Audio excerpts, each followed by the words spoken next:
Preliminary সাহায্য স্বরূপ এইটুকু দেওয়া হয়েছে। হ্যাঁ, আবার আমরা দেখি জল ছাড়া আছেন আমাদের বাজার কমিটির প্রেসিডেন্ট, সেক্রেটারি, প্রেসিডেন্ট, অন্যান্য কমিটির মেম্বার আমরা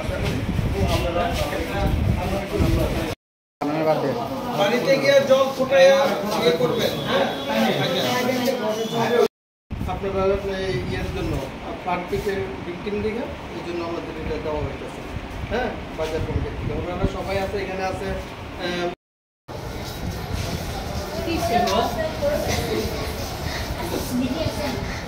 আমরা সামান্য আয়োজন করছি ত্রাণ কর্মীদের। এই জন্য আমরা যারা আজকে বন্যার ত্রাণের জন্য এখানে যারা আশ্রয় নিয়েছে তাদের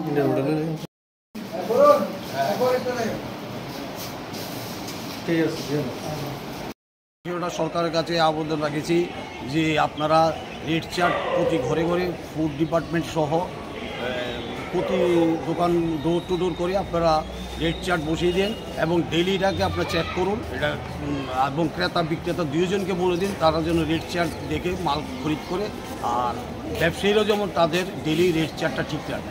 যদি এমন অবস্থায় অনেকজনের রেড চার্ট লাগায়নি তো তাদের ক্ষেত্রে কি ধরনের ভূমিকা থাকবে? তাদের আইন অনুযায়ী সরকারিভাবে ব্যবস্থা নেবে, আমাদের কোনো পাওয়ার নেই।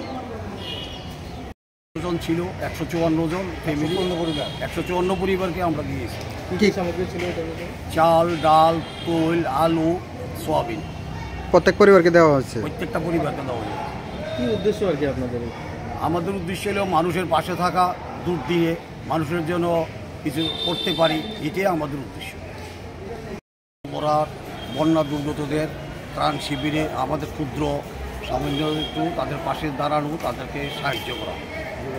শ্রী শ্রী আমাদের ব্যবসায়ী সমিতি সোনামুড়া বাজার